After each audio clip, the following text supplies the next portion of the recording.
Coming up tonight, the Prime Minister announces changes to coronavirus measures. Plus, the Labour Director sounds off on Scotia Bank closures. And schools benefit from beefed up internet service.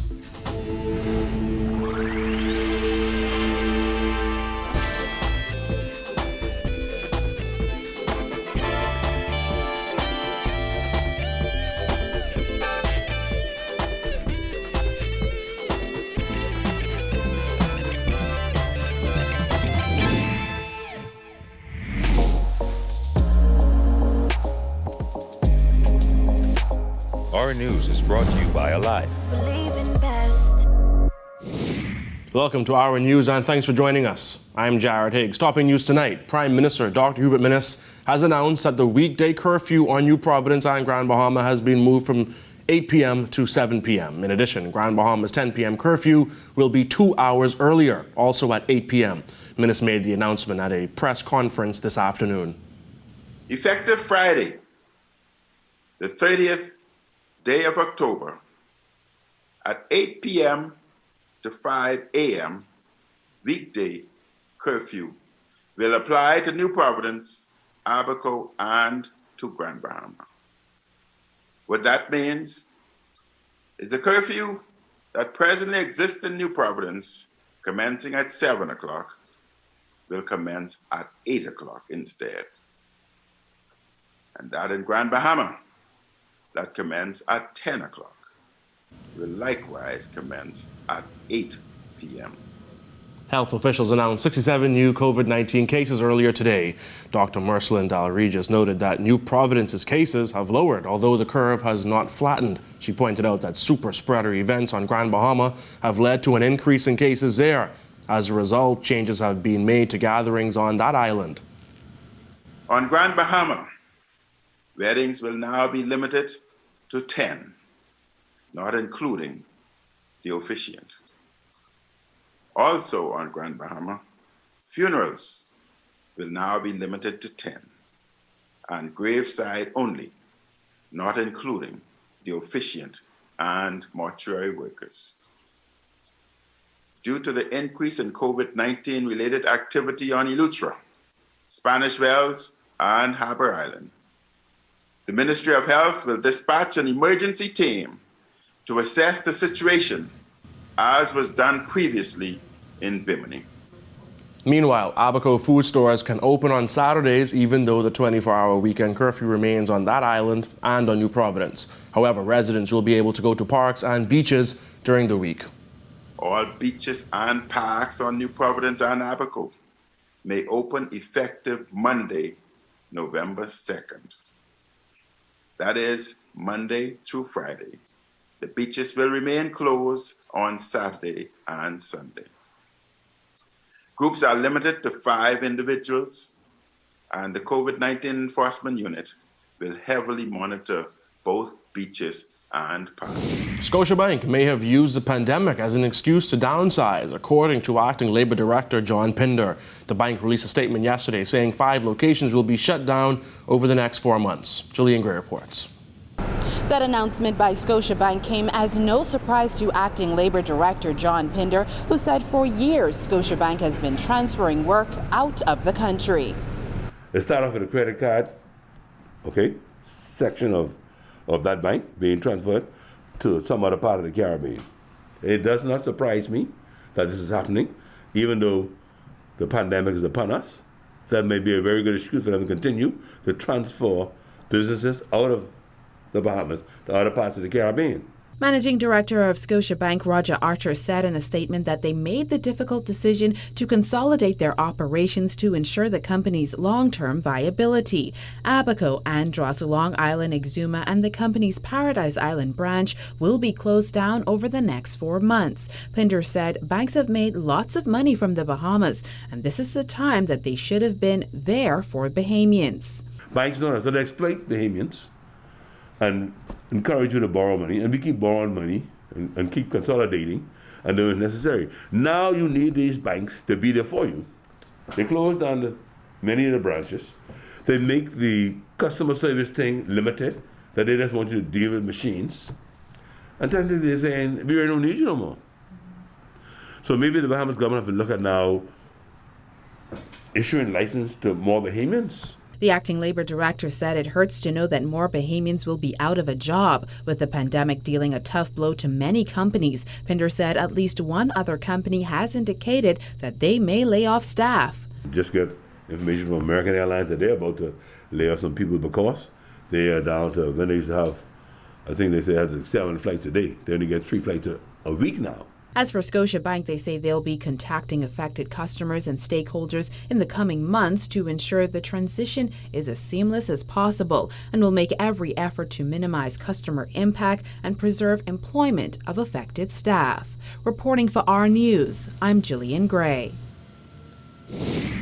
Minister of Works Desmond Bannister seeking to defend Bahamas Power and Light following a press release stating that the company has disconnected over 3,000 homes since July. George O'Bain reports. In a statement released on Tuesday, the power company revealed that between July 1st and October 15th, there were 8,741 disconnections. The statement continued that up to October 23rd, 3,011 customers remained without power due to disconnections. That figure represents 2,542 residential customers and 469 other customers. However, according to Minister of Works Desmond Bannister, the power company has not disconnected anyone who was not thousands of dollars in arrears even prior to the COVID-19 pandemic. BPL has started an exercise. And the beginning of that exercise is this. People who have 3 months of arrears prior to the start of the pandemic, that's from March, they have been disconnecting those persons. And I will tell you, they have not even gotten to the people who owe like $1,000 or so. They've been disconnecting persons who owed thousands and thousands of dollars. According to Bannister, only a little over 80 persons are actually currently disconnected from their power supply. That there's a plus number of 86 persons over that period from March 17th to the present who have been disconnected and not reconnected. And the only way that BPL can get their attention, to get them to come in, is to get them to come in and make some arrangement. That's the only way.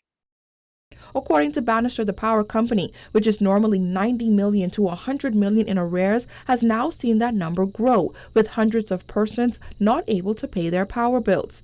Bannister said the company's reluctance to disconnect has led to persons who are still gainfully employed skipping payments. But there are also many people out there who are regularly employed, who are making money, who can pay, and who will not pay.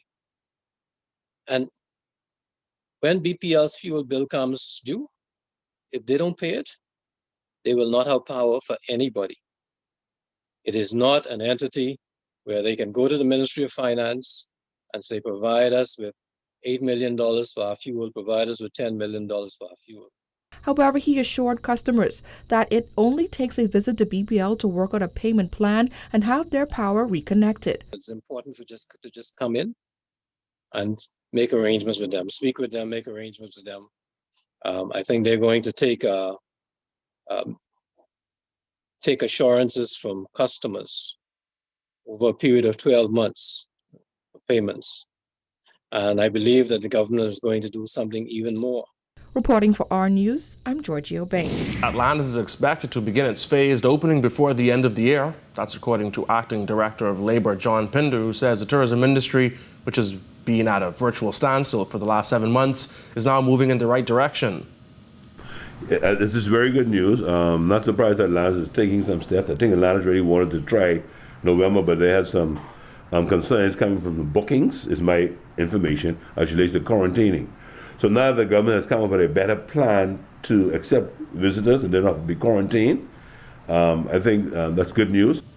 In a letter to staff on Tuesday, Atlantis President and Managing Director Audrey Oswell announced that Atlantis expects to welcome its first guests before the end of 2020. Oswell said Atlantis, which has been closed since March, will reopen in several planned phases.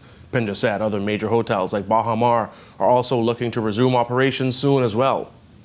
Now other properties are beginning to see if they can get some bookings. So I'm hearing that Baha Mar is looking at January, or maybe even before the end of the year. The Point is trying to open, and so we are moving in the right direction. It's going to be a work in progress. It's not going to be perfect, and behaviors have to be tolerant. I am satisfied that the health officials are giving the right advice, and the competent authority is putting the right mechanisms in place to ensure, through the Ministry of Health and through the Ministry of Tourism, that persons who will visit the Bahamas have to be tested. On its website, Baha Mar has indicated that the hotel will be accepting room reservations for stays from December 17, 2020 and beyond. Earlier this month, Baha Mar President Graham Davis told the Nassau Guardian that the resort cannot reopen until COVID-19 numbers in the Bahamas are lowered, and urged Bahamians to do their part to make that happen. It's one step at a time. You have heard the Minister of Tourism indicate that once we get that sorted out, then the next step is to get them to be able to start taking taxis to go to the fish fry and other restaurants and other tourism destinations, and then the hair braiders to start doing their thing, the jet ski operators to do their thing. The straw vendors certainly are waiting for it, and so it's a work in progress. Still to come on Our News, millions of pennies collected as the currency heads towards the history books, and the opposition leader points the blame at government for Central Luthra's water woes. Stay with us.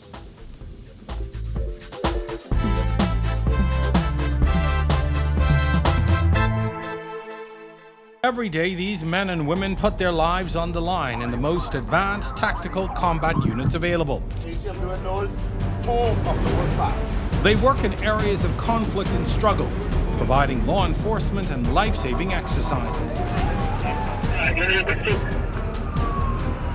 They are on the front lines.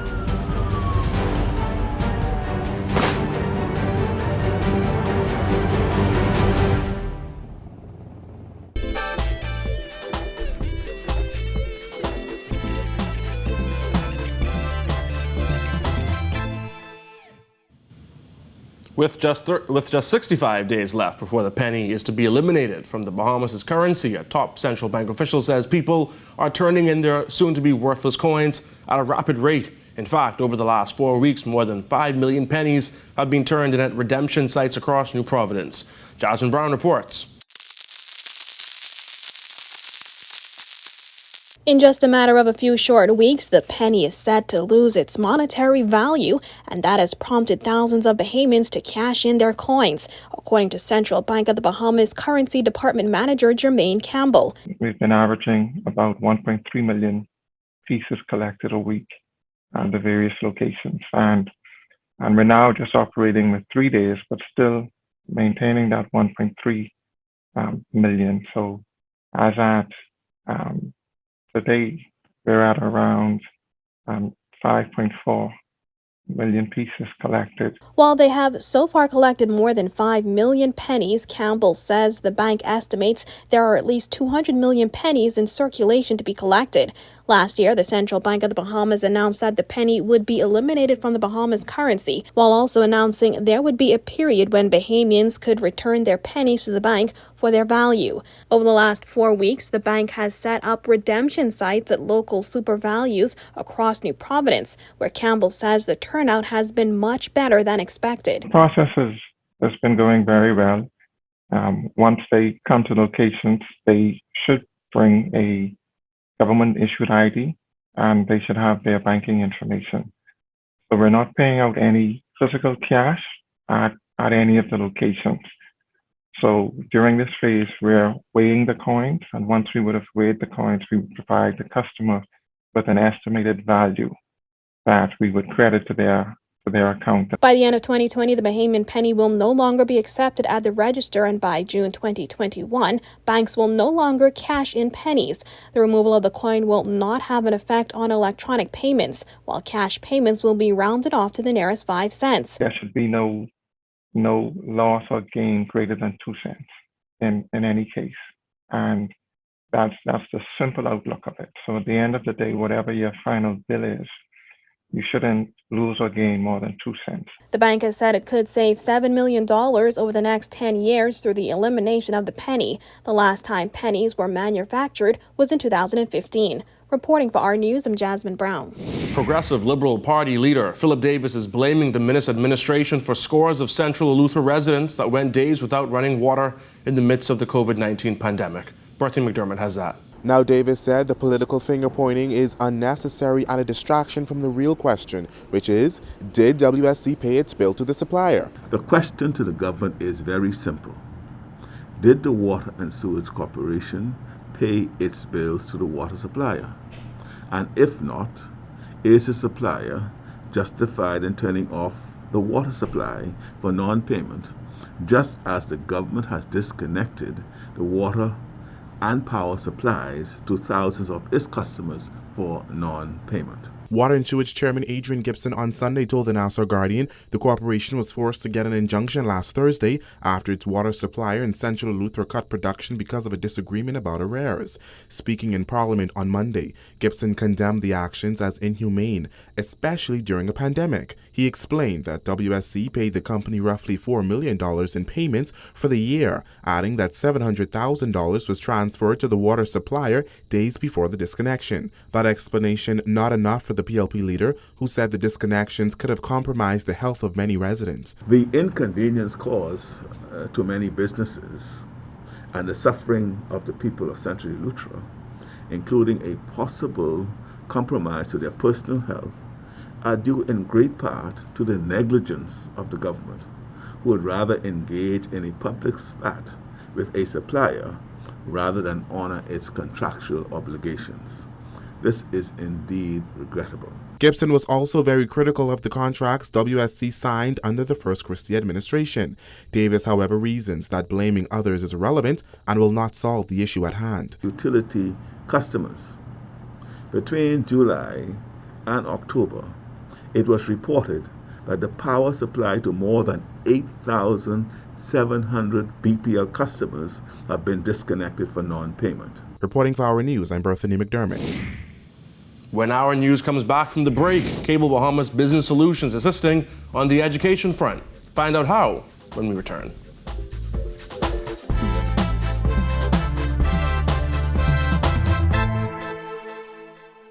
Every day, these men and women put their lives on the line in the most advanced tactical combat units available. They work in areas of conflict and struggle, providing law enforcement and life-saving exercises. They are on the front lines.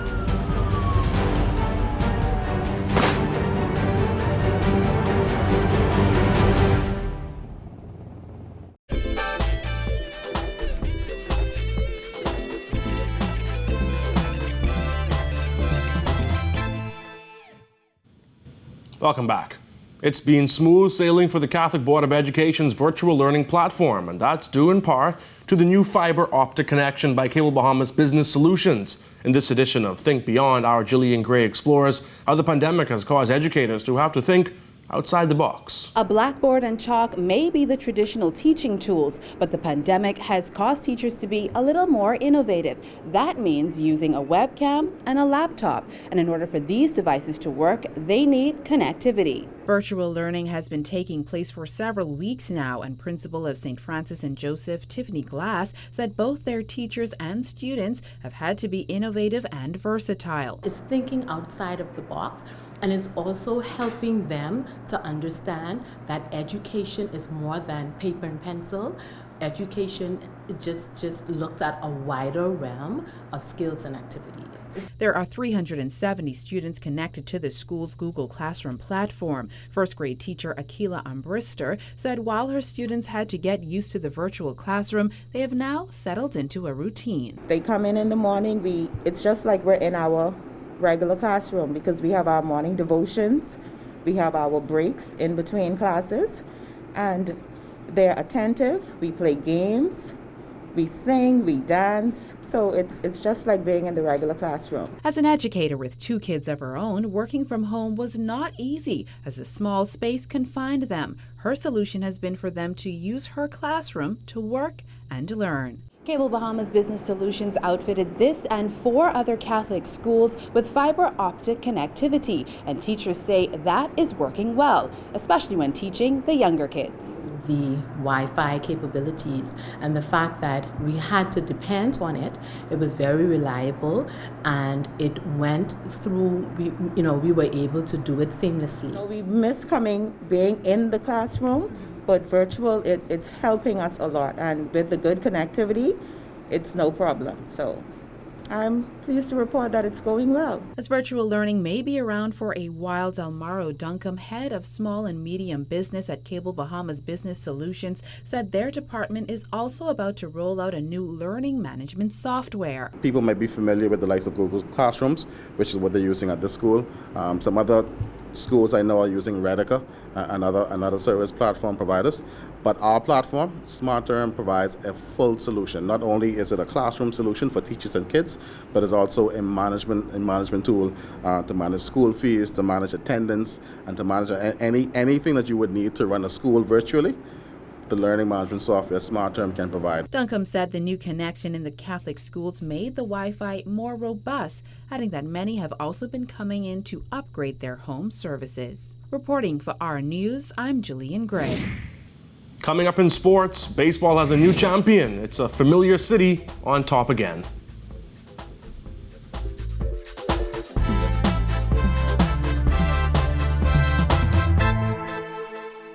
Every day, these men and women put their lives on the line in the most advanced tactical combat units available.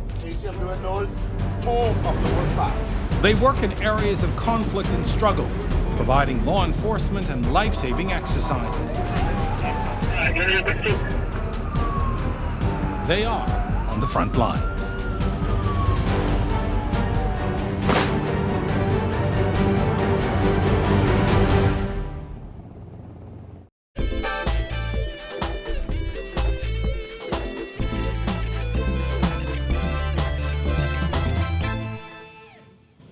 A new champion for the city of Los Angeles as the Dodgers claim the World Series crown. Marcellus Hall takes a look. Well, just about 2.5 weeks ago, the city of Los Angeles celebrating an NBA championship with the LA Lakers. Last night, they added baseball to their tinsel territory as the Los Angeles Dodgers wrapped up things with the Tampa Bay Rays. Let's take a look at the highlights. The city of Los Angeles once again title town as last night the LA Dodgers joining the LA Lakers as champions.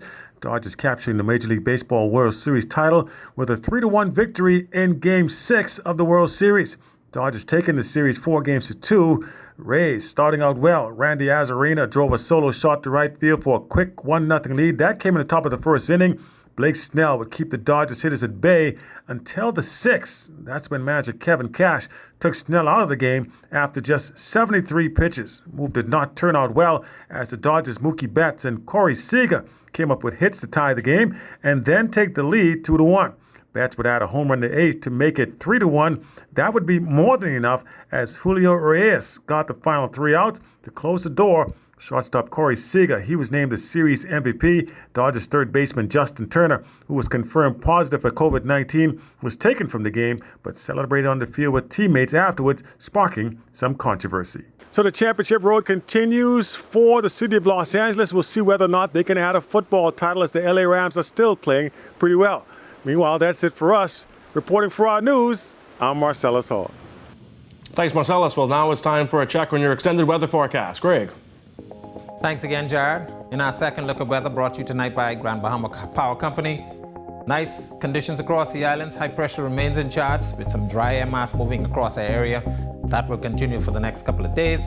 Tropics remaining a little bit active out there. We still have Zeta moving into the Louisiana area that should move towards the northwest. And of course, we have a tropical wave near the Les Antilles.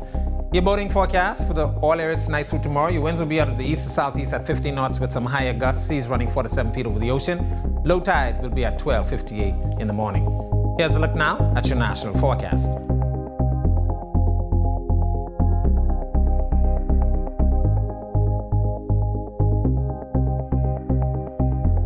Now look at your extended forecast through Monday.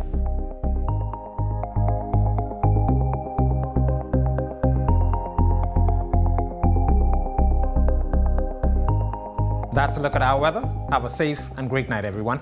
It's now time for tonight's Financial Market Minute, brought to you by Cable Bahamas Business Solutions, the experts for all your business needs.